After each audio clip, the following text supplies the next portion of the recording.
ሰላም ሰላም ጤና ይስጥልን ውድ የጋት ሚዲያ ቤተሰቦች እንደ ያላችሁበት ሀገር የሰዓት አቆጣጠር እንደምን አላችሁ? እንደምን ቆያችሁኝ? ዕለተ ሰኞ ጥር 25 2018 በኢትዮጵያ ዘመን አቆጣጠር ፌብሩዋሪ 2 2026 በጎርጎሳውያን የዘመን አቆጣጠር እንደ ቀደም ተከተል የአጫጭር የረፋድ መረጃዎች ወደ እናንተ አደርሳለሁ። ምናልባት መረጃ ወደ እናንተ ሲደርስ ምሳ ሰዓት ይሆናል ኢትዮጵያ ስላላችሁ እንደምን ዋላችሁ ማለት ፈልጋለሁኝ። ሌሎቻችሁም እንደያላችሁበት ሀገር አግባብ እንደምን አላችሁ ላለሁኝ። መልካም የስራ ሳምንት ይሆንላችሁ። ዛሬ ሰኞ ነው። ነገ ምናልባት በዚሁ አጋጣሚ ጥር 26 የሕዝብ ተወካዮች ምክር ቤት 5ኛ ዓመት ማለት ነው የመጨረሻ ዘመኑን 10ኛ መደበኛ ጉባኤ በዚህ ዓመት ነገ 10ኛው 9 ተከታታይ ተደርጎ ነበር ማለት ነው። ነገ 10ኛ መደበኛ ጉባኤ ጥር 26 ዕለተ ማክሰኞ ጠዋት ይካሄዳል። ከ3 ሰዓት ጀምሮ በሁሉም የመገናኛ አውታሮች በማህበራዊ ሚዲያ፣ በዩቲዩብ፣ በቴሌቪዥን ተከታተሉ። ክቡር ጠቅላይ ሚኒስትሩ ይገኛሉ። የ6 ወር የመንግስታቸውን ሪፖርት ያቀርባሉ። ያው በተናጠል ንግድ ሚኒስቴር፣ የከተማና መሰረተ ልማት፣ የኢኖቬሽን ሁሉም ሚኒስትሮች የየ6 ወራቸውን ሪፖርት እያቀረቡ ነው የመጡት። ነገ ይሄ 6 ወር ሪፖርቱ ማጠቃለያ ይቀርባል። ያም ብቻም ሳይሆን የአገር በቀል ኢኮኖሚ ሪፎርም የተገኙ ስኬቶች፣ በቀጣይ የሚተገበሩ ማሻሻያዎች፣ 7ኛው ሀገራዊ ምርጫ እንደምታውቁት በዚህ ዓመት ግንቦት 24 ይካሄዳል። በዛ ዙሪያም ክቡር ጠቅላይ ሚኒስትር ማብራሪያ እንደሚሰጡ ይጠበቃል። ሀገራዊ፣ ቀጠናዊ እና ዓለም አቀፋዊ ጉዳዮችንም በተመሳሳይ በተለይ ከቀይ ባህር፣ ከአባይ ውሃ አጠቃቀም፣ ከዜጋ ተኮር የውጭ ዲፕሎማሲያችን፣ ጎረቤቶችን ከሚያስቀድመው ግንኙነታችን፣ ግዙፍ የመንግስት ፕሮጀክቶች የተጀመሩ አሉ። የአፈር ማዳበሪያ፣ የኢትዮጵያ አየር መንገድ፣ የጋዝ ማውጫ፣ የጂኦተርማል ኢነርጂ ግዙፍ ግድቦች አሉ። አሁንም ሰፋፊ ኤክስፕረስ ወይ ፈጣን መንገዶችን ለመገንባት የተያዙ እቅዶች አሉ። ደጋግመን ወደ እናንተ ማደርሳችሁ ከአዲስ አበባ በፍቼ ገብረ ጉራቻ አባይ አድጎ ደጀን ደብረ ማርቆስ የመጀመሪያ ዙር ነው። ከደብረ ማርቆስ ወደ ባህር ዳር የሚሄድ በተመሳሳይ ከአዲስ አበባ ደብረ ብርሃን፣ ከሚሴ፣ ኮምቦልቻ፣ ደሴ ይህም የመጀመሪያ ዙር ነው። አዲስ አበባ ጅማ፣ አዲስ አበባ አምቦ፣ እነዚህ በሙሉ የተያዙ በጀት የተፈለገላቸው የመጨረሻ ወደ ዓለም አቀፍ ጨረታ ለመግባት ሰፋፊ 5000 ኪሎ ሜትር በላይ የባቡር ፕሮጀክቶች አሉ። የአገር በቀል ኢኮኖሚክ ማሻሻያውን ተከትሎ ለቱሪዝሙ ዘርፍ ሰፊ ትኩረት ተሰጥቶ እንግዲህ ይህ በየቀኑ ሲመረቅ የምታዩት ነው። የዚህ የሸበሌም በባለፈው ከ2 ቀን በፊት የተመረቀው የሸበሌ ሪዞርት፣ በተመሳሳይ የዳንዲ ኮሌጅ ደቡብ ምዕራብ ኢትዮጵያ፣ ሀላላ ኬላ፣ ቤኑና እነዚህ በሙሉ የዲጂታል ኢትዮጵያ የውጭ ቀጥታ ኢንቨስትመንት በማኑፋክቸሪንግ፣ በንግድ ዘርፍ፣ በግብርናው፣ በስራ ዕድል ፈጠራ ኤንዌይስ እነዚህ በሙሉ አንድ መንግስት በሰላምና ደህንነት፣ ጸጥታ፣ የሀገር ውስጥ ጉዳይ፣ የቀጠናው ከዚህ ከጽንፈኞች ጋራ ከኦነግ ሸኔ አሸባሪ ሆኖ ስለተፈረጀ ከነዚህ ጋር ያለው የሰላም ሁኔታ ምን ይመስላል፣ ከማን ምን ይጠበቃል በሚሉ ዝርዝር ጉዳዮች ላይ ሪፖርት እንደሚያቀርቡ፣ በተመሳሳይ ከምክር ቤቱ አባላት ለሚነሱላቸው የተለያዩ ጥያቄዎች ምላሽ እንደሚሰጡ ይጠበቃል። ፕሊስ ጊዜያችሁን መድባችሁ እንድትከታተሉ ለማሳሰብ ነው። ጀስት እንደ ሚዲያ ሀገራችን የት ነች፣ የት ነበረች፣ አሁን ዛሬ የት ነች፣ ወደፊትስ ወዴት ነው የምንሄደው የሚለውን ከክቡር ጠቅላይ ሚኒስትሩ ሪፖርት በላይ ሊያመላክተን የሚችል ስለሌለ ማለት ነው። ይህንን ካልኳችሁ በዛሬው ዕለት በወልቃይት ጠገዴ ሰቲት ሁመራ ዞን በተለያዩ የከተማ አስተዳደሮች ሰልፍ እየተካሄደ ነው። የመጀመሪያው እዛው የወልቃይት ጠገዴ ሰቲት ሁመራ ዞን ዋና ከተማ ወይ መቀመጫ በሆነችው ሁመራ ደማቅ ሰልፍ እየተካሄደ ነው። በሰልፉ ነዋሪዎች እኛ ከትግራይ ህዝብ ጋር ትናንትም ችግር የለብንም፣ ዛሬም ችግር የለብንም፣ ወደፊትም ችግር አይኖርብንም። የተፈናቃዮች ወደ ቤታቸው ወደ ቀያቸው መጠው መኖር አለባቸው፣ እንዲኖሩም ድጋፍ እናደርጋለን። በተመሳሳይ እምቢ ለዳግም ባርነት፣ በጉልበት የሚፈታ የህዝብ ጥያቄ የለም። እኛ የወልቃይት ጠገዴ ሰቲት ሁመራ ህዝቦች ለዳግም ባርነት ራሳችንን አሳልፈን አንሰጥም፣ እስከ መጨረሻው እንታገላለን። የኢትዮጵያ ህዝብ ከጎናችን ሊሆን ይገባል። ከጀግናው መከላከያ ሰራዊታችን፣ ከተከዜ ዘብ፣ ከሌሎች የጸጥታና ደህንነት ተቋማት ጋራ በመሆን በአጠቃላይ ሆነን ለአካባቢያችን ለኢትዮጵያ ሰላምና አንድነት እንታገላለን የሚሉ ደማቅ የሆኑ ሰልፍ እያደረጉ ነው። በተመሳሳይ ዳንሻ የወልቃይት ጠገዴ ሰቲት ሁመራ ዞን ውስጥ የከተማ አስተዳደር ነው ዳንሻ። የዳንሻ ከተማና የአካባቢዋ ነዋሪዎችን በተመሳሳይ ደማቅ ሰላማዊ ሰልፍ እያደረጉ ነው። 4ኛ ዙር የሚከፈተውን ወረራ እንቃወማለን። ኦልሞስት ይዟቸው የወጡ ሰልፉ ላይ የወጡ ጥያቄዎች ምንድን ነው መፈክሮች ተመሳሳይ ናቸው። ስለዚህ አይ ቲንክ እዛው መቀሌ ውስጥም በተለይ መቀሌ ዩኒቨርሲቲ ያሉ ተማሪዎች ተቃውሞ ሰልፍ እያደረጉ እንዳሉ ነው መረጃ እየወጣ ያለው። ይህንን የበለጠ ክላሪፋይ እናደርገዋለን። ቬሪፋይድ ለማድረግ መረጃው ደርሶኛል። መረጃውን ግን ትራያንጉሌት አድርጎ በሌላ ወገን ላይ ማጣራት ስላለብኝ ነው። እምቢ ለዳግም ባርነት የጥፋት ኃይሉ እኩል ሴራ በኢትዮጵያ ፍርስራሽ ላይ የትግራይ ሪፐብሊክን መገንባት ነው። የወልቃይት ህዝብ ለዳግም ባርነት አይዳረግም። ከመከላከያ ሰራዊታችን ጎን በመቆም ለነጻነታችን እንፋለማለን። የትግራይ ተፈናቃይ ወገኖቻችን እንዲመለሱ ከማንም በፊት ፍላጎታችን ነው። ልማት እንጂ ጦርነት አንፈልግም። የጦረኛውን የህዋት ትንኮሳ ወረራ እንፋለማለን። ከሰራዊቱ ከጸጥታና ደህንነት ሰራተኞች ጎን ነን የሚሉ ደማቅ ሰልፎች እየተካሄዱ ነው። ሁመራም ዳንሻም ያለው ሰልፍ እንደቀጠለ ነው። በተመሳሳይ ወፍ አርግፍ፣ ማይካድራ እና በአካባቢው ባሉ ከተሞች ሰልፍ እንደሚደረግ በአካባቢው ያሉ የመረጃ ምንጮች እያደረሱ ነው። በተለይ ፌስቡክን ጨምሮ ባለኝ የግንኙነት አውታር ለእናንተ ለማድረስ እየሞከርኩ ነው፣ ከነውስንነቱ ማለት ነው። ይህን ተከትሎ ሻዕቢያ ጥብቅ ማስጠንቀቂያ ሰጥቷል ለህወሓት፣ ጦርነቱን ቀጥሉ፣ ግፉበት የሚል። ሻዕቢያ የአፍሪካ ህብረት ከጦርነት ተግባር ተቆጠቡ፣ ለሰላምና ለድርድር በሰላምና በድርድር እንጂ በጉልበት የሚፈታ ነገር የለም ማክሲመም ስትሬንት ማለቱን ተከትሎ ጦርነት እኛ አንዋጋም። ሌተናል ጀነራል ታደሰ ወረደ የትግራይ ጊዜያዊ አስተዳደርም ሾው ኦፍ ፎርስ የሚባለው ይሄ ኃይል ለማሳየት ብለን ላክን ወደ ጠለምት፣ ነገር ግን ተመታብን አለ። ርችት አይደለም የሚተኩስ፣ ውሃ አይደለም የሚተኩስ፣ መሳሪያ ይዘህ ልከህ።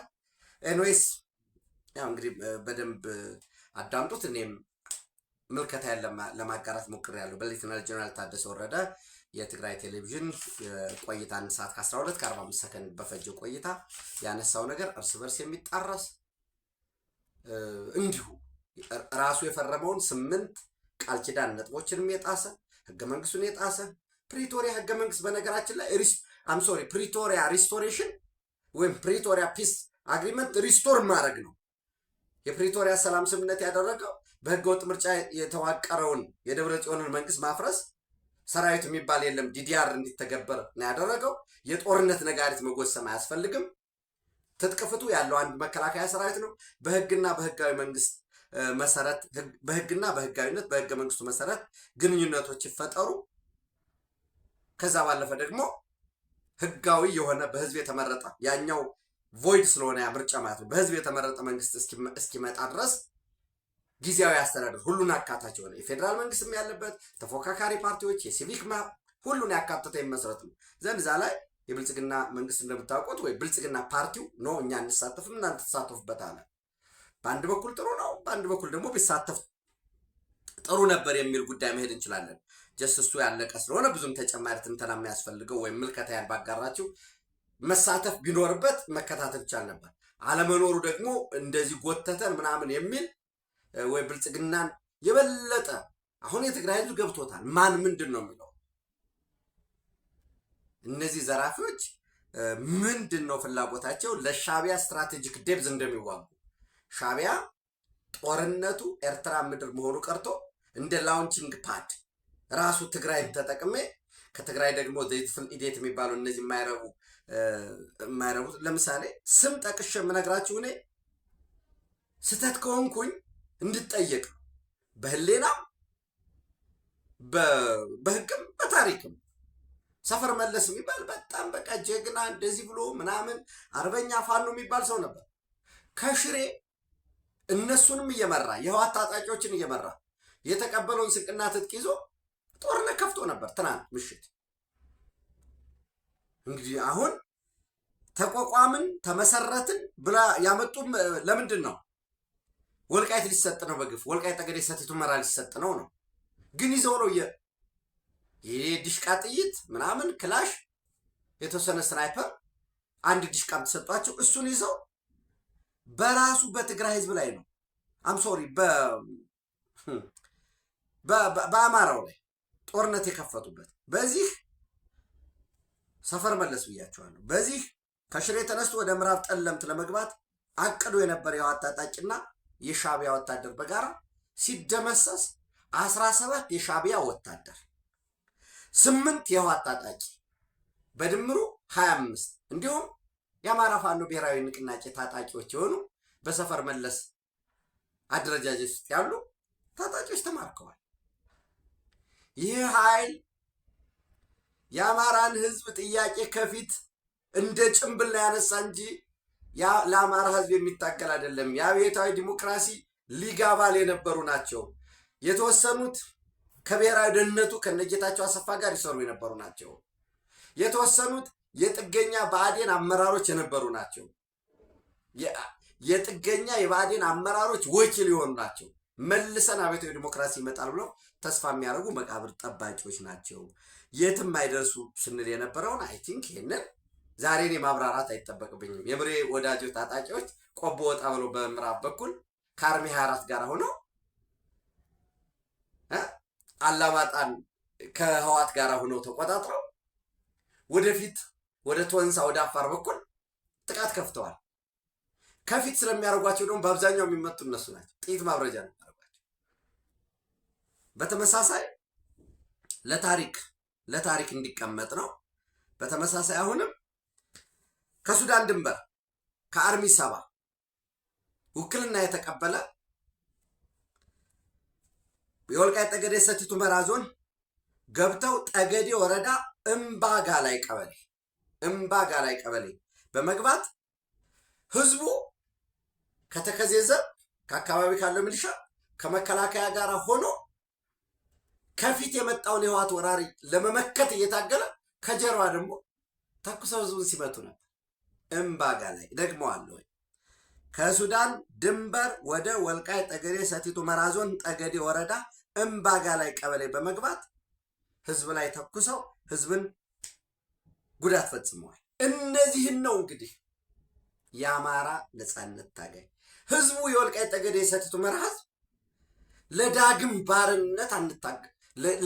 ባርነት አንቆመን አናይም፣ ዳግም ጨለማ ላይ ዳግም በቁም አንቀበርም ያለ እነዚህ የአማራ ፋኖ ብሔራዊ ንቅናቄ አባላት ነን፣ የአማራ መድን ነን እንኳን ደስ አላቸው የተባሉት ግን ማለት ባንዳነት አለው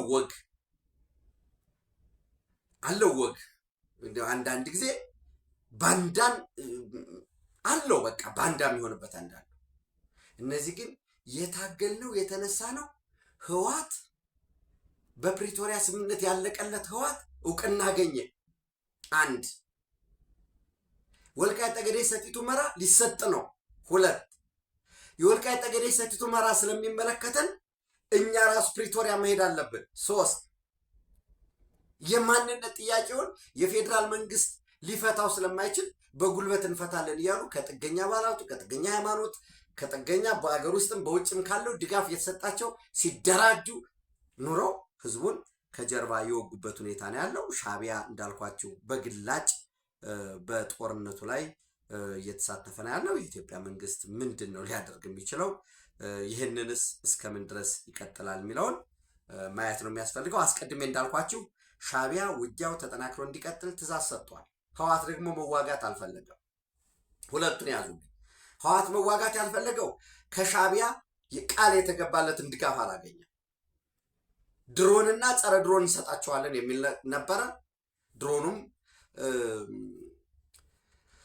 እንግዲህ ይህንን የበለጠ ቬሪፋይ ማድረግ አለብኝ። ጸረ ድሮን እንሰጣቸዋለሁ ተብለው ነበረ።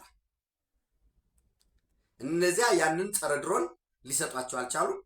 መንግስት ምንም አይነት ምላሽ ሳይሰጥ በተመረጡ ቦታዎች ቆላ ተንቤንን ጨምሮ ደደቢት ጨምሮ ከዝነውት የነበረውን ከባድ መሳሪያ ከጥቅም ውጭ ነው ያደረገባቸው። በቶንሳ በአፋር በኩልም አሁን አንዳንዶችን በጣም ወደፊት አድቫንስ እያደረጉ በተለይ ሀራ መሬት ያሉ የትግራይ ሰላም ኃይሎች የቲፒኤፍ የሚባለው እያሳደዱ እየመቱት ነው ያለው። 9 አባላት ያሉት ራሱን ከህወሓትም ከትግራይ ጊዜያዊ አስተዳደር ውጭ ያደረገ ብሔራዊ ኮሚቴ ብሎ ራሱን የሚጠራለ እሱ ኃይል ዛሬ ስብሰባ ላይ እንደተቀመጠ፣ ትናንት ስብሰባ እንደተጠራ፣ ዛሬ ግን አድራሻው ትክክለኛ ቦታው ባልታወቀ እንግዲህ ያው ማጣራት አለብኝ። ግን መረጃውን እንገራችሁ ከመሬት በታች ባለ አንደርግራውንድ ስብሰባ ላይ እንደተቀመጡ፣ በዚህም የነፈትለ ወርቅና የደብረ ጽዮን ተወካይ የሆኑ ጦርነቱን አጠናክረን መግፋት አለብን እስከ መጨረሻ የሚሉ፣ ሌሎች ደግሞ እስኪ አፍሪካ ህብረትንም ሌሎችንም እንይ፣ ዝም ብለን ነው የገባ ነው፣ ሰራዊቱ እየፈረሰብን ነው፣ የስልክ ጉዳይም አለ፣ ስልክ መዝጋት አለብን፣ ፌስቡክ መዝጋት አለብን ወዘተረፈ ብለው የሚያነሱት አለ። ምክንያቱም በጣም ሰፊ የሆነ ዘመቻ እየተደረገብን ነው ብለው ኤንዌይስ 9 አባላት ያሉት ራሱን ከህወሓትና ከቲአይአርኤ የትግራይ ኢንትሪም ሪጂናል አድሚኒስትሬሽን የነጠለ ቡድን ጦርነቱን ልክ ራሱ እንደ ኮማንድ ፖስት የሚያይ ነው። ስብሰባ ተቀምጧል። ስብሰባ የተቀመጡት ከመሬት በታች ካለ ቦታ ነው። ቦታውን አጣርተን ኦኬ። ስለዚህ ይሄ እየተካሄደ ነው ያለው። ሁመራ ዳንሻ፣ ዛታ ወረዳ፣ ኦፍላ ወረዳ፣ ኮረም ከተማ፣ አቄይታይ እነዚህ ከህወሓት ታጣቂ ነፃ ወጥተዋል። ሆፕፉሊ አርሚ 50ም ሌሎችም በውስጥ ያለው በጣም በከፍተኛ ደረጃ እየተመናመነ እየለቀቀ ወደ ግማሽ ወደ ቤቱ እየሄደ ነው። ግማሹ የትግራይ ሰላም ኃይሎችን እየተቀላቀለ ነው። ጦርነቱን የሚቃወም ሰልፍ መቀሌ ዩኒቨርሲቲ ውስጥ ተጠርቶ እየተከናወነ ነው። በጣም ከፍተኛ ውጥረት በአዲግራት፣ ማይጨው፣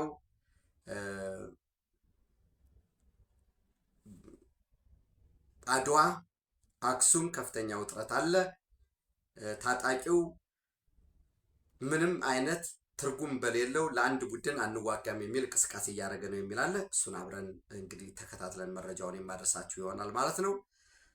ሌላው ምናልባት በአጭር መረጃ ኢትዮጵያና ደቡብ ሱዳን ግንኙነታቸው ከወትሮ በተሻለ ጠንካራ ሆኖ የቀጠለበት ሁኔታ ነው ያለው። ኢትዮጵያ ብድር ያበደረችበት ኢትዮጵያና ሱዳንን ደቡብ ሱዳንን የሚያገናኝ ረዥም አንደኛ ደረጃ የኮንክሪት አስፋልት መንገድ ለመስራት እንቅስቃሴዎች እየተካሄዱ ነው ያለው።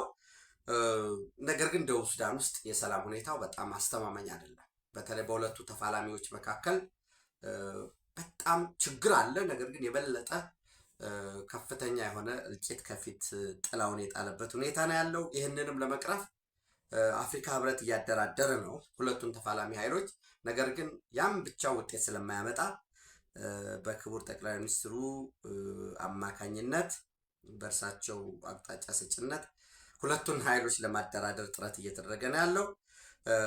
በትናንትናው ዕለት ሞንዴ ሲሚያ ኩምባ የሚባሉት የደቡብ ሱዳን የውጭ ጉዳይ ሚኒስትር ከኢትዮጵያ አቻቸው ከዶክተር ጌዲዮን ጢሞቴዎስ ጋራ በሁለትዮሽ በቀጠናዊ በሁለትዮሽ በኢትዮጵያና ደቡብ ሱዳን በዋነኝነት በደቡብ ሱዳን ውስጥ ባለው የግጭት ሁኔታ ሰላም ማምጣት በሚቻልበት ሪክ ማቻር እስር ቤት ነው ያለው። በእነዚህ ጉዳዮች ዙሪያ ላይ ስብሰባ እንደተደረገ ውይይት እንደተደረገ መረጃዎች አሉኝ።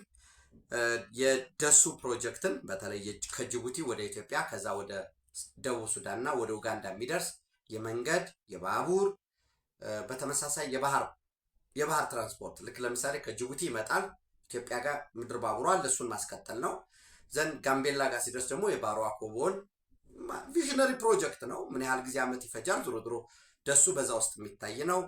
የደቡብ ሱዳን ፍላጎቶች አሉ። እንግዲህ ያው በራሱ ከሰሜን ሱዳን በኩል የሚመጣም ይኖራል። ሄግሌግ ጋር ያለው የነዳጅ ማጣሪያ መተላለፊያውን በዚህ በበርበራ በጅቡቲ በኩል በቀጣይ ደግሞ በአሰብ በኩል የማድረግም ጉዳዮች አሉ። እሱን አብረን የምናየው ነው የሚሆነው። ክቡር ጠቅላይ ሚኒስትሩ አይሻ ቁጥር 2 ሲመረቅ እንዳዳመጣችሁት ኢትዮጵያ የቀጠናው የኃይል አስተሳሳሪ ኃይል ምንጭ ለመሆን እየሰራች ነው። በዚህ ረገድ ጎረቤቶቻችን ሱዳን ኃይል አግኝተዋል፣ ኬንያ ኃይል አግኝተዋል፣ ጅቡቲ ኃይል አግኝተዋል። ከኬንያም አልፎ በኬታርኮ በኬንያ ትራንስሚሽን ኮርፖሬሽን በኩል ታንዛኒያ ኃይል ሙከራ እያገኘ ነው ያለው። ይህንን ኃይል የበለጠ ወደ ቀጠናው ለማሳደግ ያው ኤርትራም በቅርቡ ማግኘቱ አይቀርም። የአምባገነኑ ኢሳያስ አፈወርቂ መንግስት በተወገደበት ቅጽበት ኢትዮጵያና ኤርትራን በመሰረተ ልማት በንግድ ማገናኘታችን አይቀርም የግድ ስለሆነ ማለት ነው።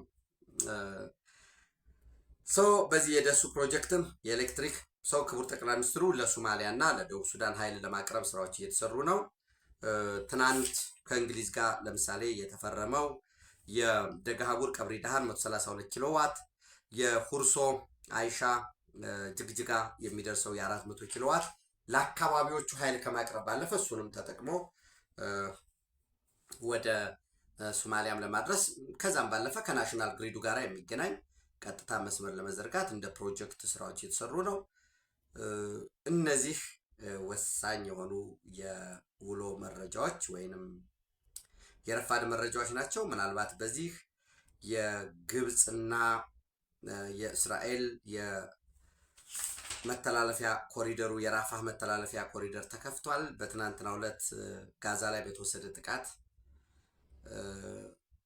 በሲቪሊያን ላይ ጉዳት ሞት ደርሷል በሚል ተቃውሞ እየወጡ ነው። በተለይ ከዚህ ከአረብ ሊግ አባል ሀገራት በአሜሪካና ኢራን መካከል ያለውን ፍጥጫ ለመፍታት ሌሎች ሀገራት እያሸማገሉ ነው።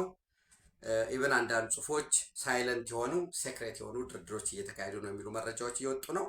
እነሱንና ሌሎችንም ደግሞ ጨምረን እንዲሁም አዳዲስ ዲቨሎፕመንቶችን አካተን በጋት እንዳስፈላጊነቱ በውሎ እንዳስፈላጊነቱ በቋሚ ፕሮግራማችን በዕለታዊ ማድረሳቸው ይሆናል። ላይክ አድርጉ፣ ሸር አድርጉ፣ ሀሳብ አስተያየታችሁን አካፍሉ። የጋት ሚዲያ ሜምበር ሁኑ። ጋት ሚዲያ በሱፐር ቻት በሱፐር ታንክስ ደግፉ። ኢትዮጵያ በክብር ለዘላለም ትኖር። ቴንክ ዩ